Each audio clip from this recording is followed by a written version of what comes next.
Yo, what's up? Welcome back to another episode of the SWAS NBA Friday. We got 9 games on the board. As far as Thursday night, I had a good one. I went 4-2, 2-1 in the NBA, 2-1 in college basketball. You love to see it. Like I keep saying, things have been going well for me recently. Hopefully that continues. Got 9 games on Friday night. Let's do it. I mean, is Cooper Rush worth 2.5 points? I would hope Quinn Ewers put up a decent stat line against Arizona State. If he didn't, we have a real problem. You can say the same thing about Creighton. Okay, they had the one good game against Kansas at home. When Toast talks about the kicking market, it's like some earth is flat shit. Andy, true or false, this is going to be a dog walking. Dog walking. This is my dog walking of the day. I think it's going to be very ugly. Dog walking. I think this is going to be ugly. Hey, get the sauce. First up, we got New York on the road in Cleveland, and we should see some offense in this one. In fact, on the full season, the Knicks are second in offensive efficiency, and Cleveland is first. So if we're looking at full season numbers, we're looking at the 2 best offenses in the NBA, and neither has really slowed down. In the last 10 games, Cleveland's second in offensive efficiency, and New York is fourth. So, yeah, I mean, 2 of the strongest offenses in the NBA. On the defensive side of the ball, though, this is where we have some questions for New York. And it really comes down to OG Anunoby. He's such an important defensive piece. Since he's gotten hurt, the Knicks' defense fell off a cliff. You can see here in the last 5 games, 26th in defensive efficiency, 20th in the last 10 games. Meanwhile, on the Cleveland side, if you remember, rewind maybe about a month ago, the Cavs are struggling on the defensive side of the court. They seem to be getting it together. They're 5th in defensive efficiency in the last 10 games. On the last 10 games, the Knicks just 4-5-1 against the spread, 1-3-1 against the spread in the last 5. They are winning, but they're not covering the number.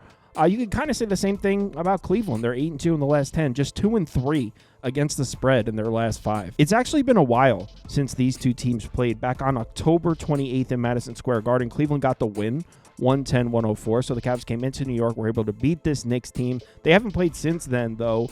Obviously, both of these teams on 0 days rest here. New York 2-6 against the spread this year on 0 days rest. They've been one of the worst teams against the number on 0 days rest all year. 5-3 straight up. So it's not like they're losing these games. They're just not covering the number on these 0 days rest situations. Meanwhile, Cleveland is 9-2 straight up, 6-5 against the spread on 0 days rest so far this year. So to give you an idea just how bad this Knicks defense has been without OG Anunoby in the last 6 games since the OG injury. Now, this doesn't include the Bulls game that just happened. So in the 6 games before that, defensive rating over 123 compared to a 111.5 in the previous 6 games before OG got hurt. So no question the Knicks are really missing Anunoby. He should be back soon. And honestly, if he's playing in this game, I mean, I think the Knicks are a great bet. I have this one at 121.1 to 115.4 without OG Anunoby on the floor. You add OG back to the Knicks, it drops down to about 5 even. So a plus 8.5 should be value on the Knicks. I personally played this one incorrectly. So during the games tonight, the Knicks were up about 10 on the Bulls. And Cleveland was down 8 or 9 to the Nets. So I placed a Knicks plus 7.5 bet and a Knicks money line bet, thinking the Knicks were about to cruise control to an easy win and Cleveland was going to have to claw back and fight to the end against Brooklyn. So I placed that bet. The exact opposite happened after that. Cleveland ended up covering my minus 12.5 bet, and the Bulls ended up forcing overtime. So the Knicks just played an overtime game. The line's 8.5 now. Obviously, I wish I played it a little differently. I do think New York's the side. I do think the Knicks are the side. I don't love the fact that they just played an overtime game, but I'm taking it. I took Knicks plus 7.5 in the money line. It's at 8.5 now. I think New York's going to play them down to the wire. I think they could win. Memphis is on the road in Orlando. In the last 10 games, the Grizzlies are 7-3 straight up, 6-4 against the number, 1-2 straight up, 1-2 against the spread in their last 3 before the break. On the last 10 games, they're 6th offensively, 18th defensively, 14th in strength of schedule. Orlando, as I'm sure you know, been struggling to score. They're 29th in offensive efficiency on the season, 25th in strength of schedule in the last 10 games, and 26th offensively in that span. So in the last 10 games, they're not playing a strong schedule, and they're still struggling to score points. Now, Orlando can play some defense. They're 10th in defensive efficiency in the last 10 games, so you can still rely on the Magic defensively a little bit, but as a whole, this team has not been playing great. In the last 10 games, they're 3-7 against the spread. These 2 teams did meet earlier in the year. It was all the way back in October, though, Final score 124-111 Memphis. The game was in Memphis. Obviously, this one's in Orlando. Both of these teams are on back-to-backs, and on the season, Memphis has been much better in these situations. The Grizzlies are 7-2 against the spread, 7-2 straight up on 0 days rest. Meanwhile, Orlando is 4-5 straight up, 4-5 against the spread. As far as betting this game, I don't really have a ton of interest. Jalen Suggs is listed as questionable, so if Suggs is going to play, I don't want to be on Memphis, but the way I have this game, I have it at 3.5, so I would slightly lean towards Memphis. But you can see if I put Suggs back in, drops it down to about 3, drops at a half point. So I don't want to be on the Grizzlies if Suggs is going to play. I will say Memphis being so much better than the Magic on back-to-backs, I'll add another point to their handicap. So maybe a little bit of value on the Memphis side. I doubt I bet it, but I'd lean Grizzlies here. Next, Milwaukee is on the road in DC here. In the last 10 games, Milwaukee 3-7 against the spread. So betting the Bucks has not been profitable as of late. Meanwhile, you've been turning a profit if you've been betting the Wizards recently. They're not winning games. They're just 3-7 in the last 10, 1-4 in the last 5. But against the number, 6-4 ATS in the last 10, 4-1 in the last 5. So betting the Wizards has been much more profitable than betting the Bucks as of late.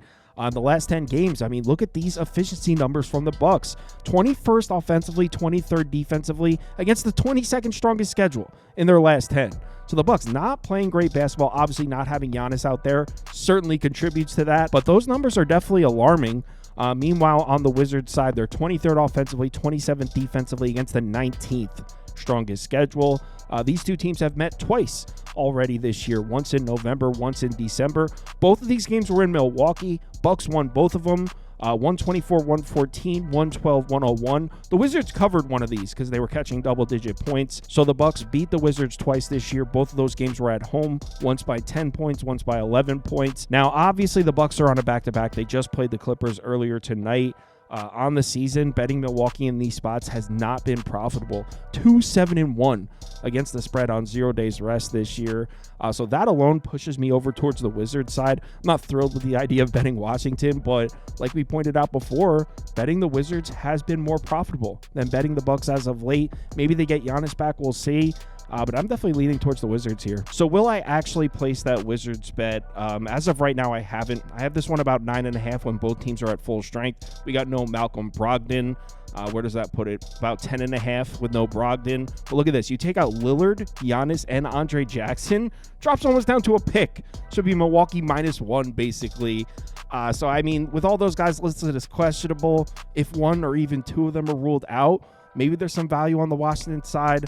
I'm not laying a big number on the road with Milwaukee. It'll be Wizards or pass here. Next, Miami on the road in Toronto, and this Heat team was on a tailspin heading into the break. Miami 3-6-1 against the spread in their last 10, 1-3-1 against the spread in their last 5, 0-2-1 against the spread in their last 3. They're not winning either. 1-4 straight up in their last 5 games. Meanwhile, the Raptors, they're not winning games, but they continue to cover. We have seen Toronto fall off a cliff a little bit since losing Jakob Poeltl. We'll talk about it in a second. But still, in the last 10 games, 6-3-1 against the spread, 3-2 against the spread in their last 5.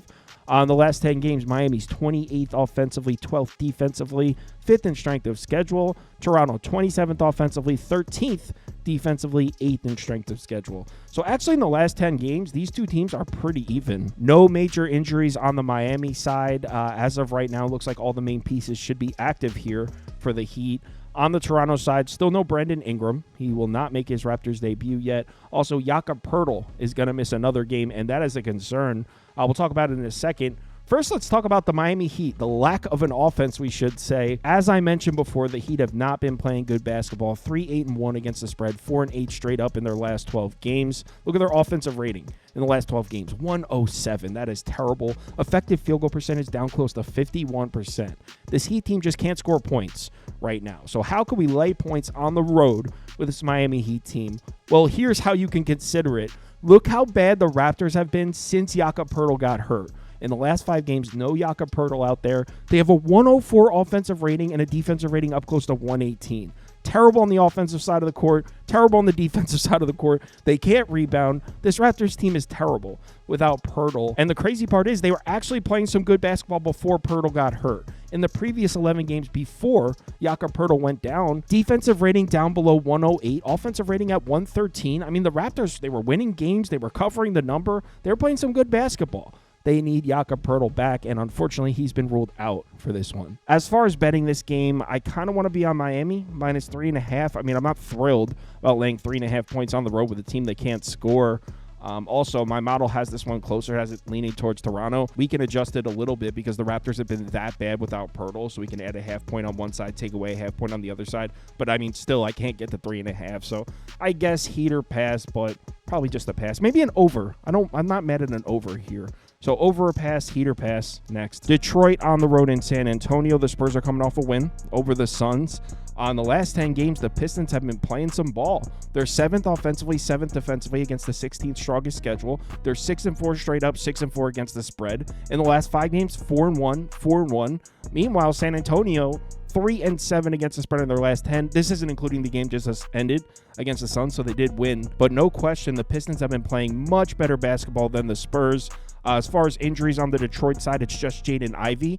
Other than that, Pistons should be good to go. I don't have an injury report for the Spurs yet. Obviously, no Wemby, but their game just ended a few hours ago, so we don't have a report yet. Obviously, the Pistons have the rest advantage here. San Antonio just finished playing a game. On the season, the Spurs are just 2-6 straight up, 4-4 against the spread on 0 days rest. And like I said, the Pistons are playing 6-3 against the spread, 6-3 straight up in their last 9. Offensive rating over 121. Look at these Pistons scoring efficiently. The Pistons have looked great on the offensive side of the ball, and in this particular matchup, they should dominate the glass. On the season, the Pistons are a top 10 rebounding team, both on the offensive and defensive sides of the floor. And San Antonio, now you add on, there's no Wemby. This is already a team that was struggling on the glass. On the last 10 games, they're 28th in defensive rebounding rate, 25th offensively. So Detroit should absolutely dominate the boards in this one. In my opinion, it's Pistons all the way. Here's the problem.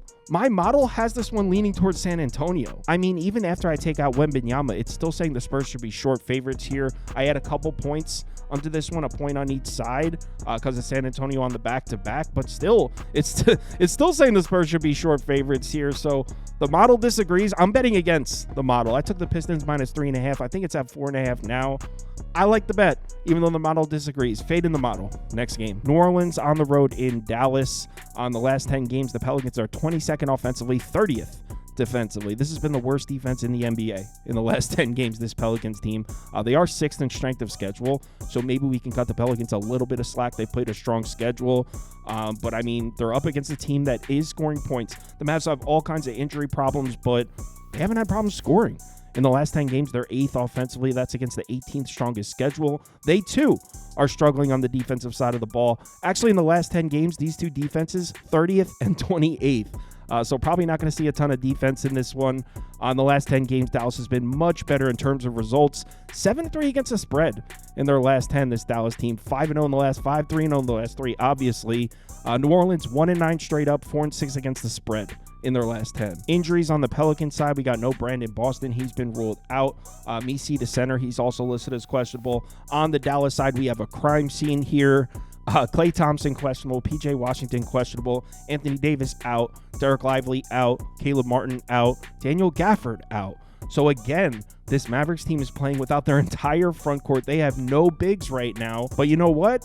They seem to be doing just fine. They're 6-0 against the spread in the 6 games since Anthony Davis got hurt, 4-2 straight up. So they're winning games. They're covering the number. Look at the offensive rating in the 6 games since AD got hurt, over 121. They are scoring points. Even with the injury problems, Dallas is still scoring efficiently, and they're matched up against a Pelicans team that, I mean, honestly, New Orleans can't even spell defense right now. In the last 12 games, they're 2-10 straight up, 4-8 against the spread. They have a defensive rating over 123.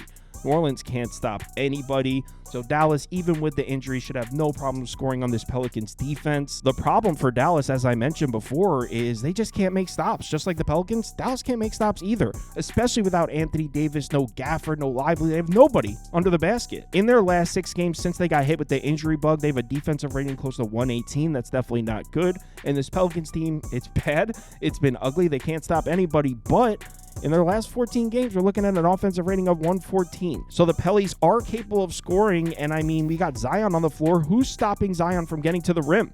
This is a Dallas defense that can't keep their opponents away from the basket. 30th in shot frequency allowed at the rim. Zion's coming from the basket. I don't think the Mavs can keep him away. So as far as betting this game, I took the over. I got it at 235.5. Both teams should score points. We should see a pretty fast pace. Over next game. Minnesota on the road in Houston, and this T-Wolves team, they've got injury problems. Things are going on here in Minnesota, but they're really not playing that bad. In the last 10 games, they're 9th offensively, 8th defensively. So in the last 10 games, they're a top 10 offensive team and a top 10 defensive team. 13th in strength of schedule, so it's not like they played an easy schedule either. They're 6-4 straight up, 6-4 against the spread in that span. They're on the road in Houston against a Rockets team that really needs to get back on track. I mean, if you've been betting Houston recently, you are taking a bath. They're 2-8 against the spread in their last 10, 0-5 in their last 5, 24th offensively in the last 10 games against the 17th strongest schedule.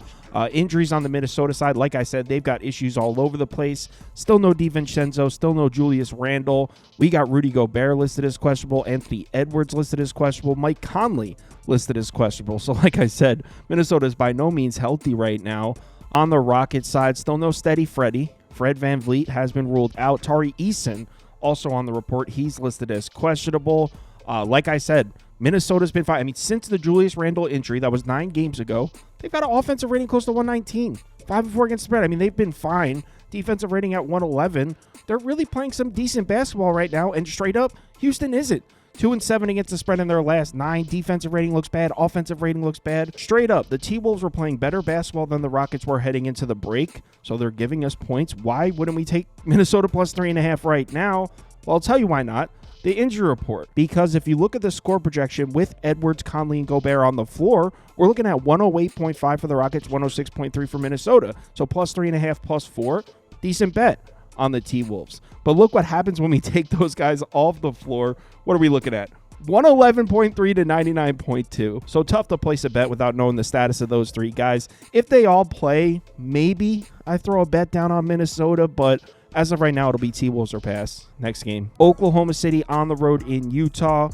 Thunder 8-2 straight up in their last 10 games, 5-4-1 against the spread. Jazz 3-7 straight up, 5-5 against the spread.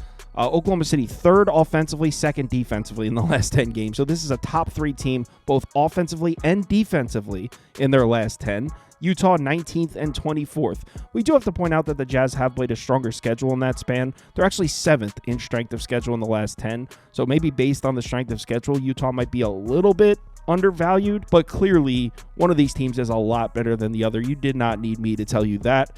As far as injuries, Alex Caruso is on the report. He's listed as questionable. Wallace is listed as doubtful. On the Utah side, we got a couple question marks as well. Walker Kessler is on the report listed as questionable. Same goes for Jordan Clarkson. Colin Sexton has been ruled out for this game. Now, the first place I wanted to look for this one is the rebounding department, because we know this Jazz team, when they're healthy, they can rebound. And rebounding has been the weakness of this Oklahoma City team for multiple years now. So on the road in Utah, it's a tough place to play. The Jazz are much better at home. They're probably going to dominate the boards. Might be a sneaky spot to take Utah plus the points. Here's the problem. Oklahoma City seems to have solved their rebounding problems. In the last 10 games, they're 3rd in offensive rebounding rate, 8th in defensive rebounding rate. So Oklahoma City's been rebounding recently. I don't know if we can even count on the Jazz to win that, honestly, because Oklahoma City has been so good across the board here. I mean, you take a look at the model for this one. I mean, what is it telling us? Oklahoma City should win this one by 25 points. I guess Oklahoma City or pass, but I can say pretty confidently I will not be betting this game. Next, Golden State on the road in Sacramento. The Warriors seem to have figured their shit out on the defensive side of the ball. They're 6th in defensive efficiency in the last 10 games, 4th in the last 5 games. Could be because Draymond Green has returned to the lineup. I believe that was 8 games ago, something like that. So the Warriors are playing some defense right now. Offense is okay. Pretty middle of the pack, 18th in the last 10 games. On the Kings side of things, Sacramento is having all kinds of problems right now. They're 3-7 against the spread in their last 10 games, 1-4 against the number in their last 5. Look at the strength of schedule. 27th in the last 10 games, 30th in the last 5 games, and they're still putting up terrible defensive numbers, which is just crazy. So Sacramento's struggling to play defense against bad teams right now. Injuries, both these teams are in pretty good shape. Golden State's still going to be without Kuminga. Everyone else should be good to go for the Warriors. And on the Sacramento side, we got nobody on the report. So the Kings should be at full strength for this one. just to show you how bad it's been for the Kings defensively. In their last 6 games, they have a defensive rating of 118, which is not good. But look at the opponents. Orlando, one of the worst offenses in the NBA. Portland, who, okay, they were playing decent down the stretch, but that's not a good offense. The Pelicans 3 times. The Pelicans offense is okay. It's not great. It's okay. And Dallas actually has a decent offense. The point I'm making is Sacramento has a 118 defensive rating against not the best offenses. A couple really bad offenses in there. And like I said, Golden State's been playing some ball. In the last 7 games since Draymond Green has returned to the lineup, Golden State's 4-3 straight up, 4-3 against the spread. Offensive rating close to 115, defensive rating down at 110. So they've actually improved on both sides of the ball since Draymond's been back. And specifically, the matchup I like here for the Warriors is right here. What does Golden State do a lot of? Above the break 3-point shots. Obviously, we know Steph loves to shoot from out there. They're second in frequency in the last 10 games. Yes, they've been struggling to hit them. They're 25th in efficiency, but they're playing Sacramento. The Kings can't stop anybody from shooting the ball on them out there. They're 27th in defensive efficiency above the break in the last 10 games, 29th on the full season. So Golden State should have plenty of opportunities to shoot those outside shots. Now, one thing I do have to give to Sacramento is they have rebounded the ball well. In the last 10 games, 5th in defensive rebounding rate, 7th in offensive rebounding rate. And this is a Golden State team that's been very good on the glass all season. So Golden State, normally a team that wins the rebounding battle, they might not be able to here on the road in Sacramento. The Kings can probably battle them on the glass. That being said, on this same graphic, look at the turnovers. In the last 10 games, the Kings are struggling on both sides of the ball in the turnover department. They're 25th in forced turnover rate, 19th in turnover rate. So they're struggling to force turnovers. They're struggling to protect the basketball. Golden State top 10 in both. In fact, they're pretty much top 5 in both. So the Warriors should win the turnover battle dramatically in this one. Yeah, I like the matchup for Golden State. You got the turnover battle. You also got the above the break 3. A couple angles I like for Golden State. Am I actually going to bet it at -2, -2.5? I should have grabbed the -1 early. I didn't. I'm seeing -2s. I still like Golden State at that number. I haven't bet it yet, but the Kings have to show me they're capable of playing defense before I take them at a short number like this. So I'll say Warriors -2. I'll let you know on the live show if I actually bet it. Actually, you can go to KyleKirms.com and click on open bets. You can see all the bets I have open if you're interested in that. Like I just said, the live show's at 4 p.m. Eastern time. We'll go through every single game on the board. If you're able to make it, we'd love to see you in the comments. Let's have ourselves a good Friday night here. Let's keep the positivity rolling. Please remember to bet responsibly. Hit me up in the Discord if you need me.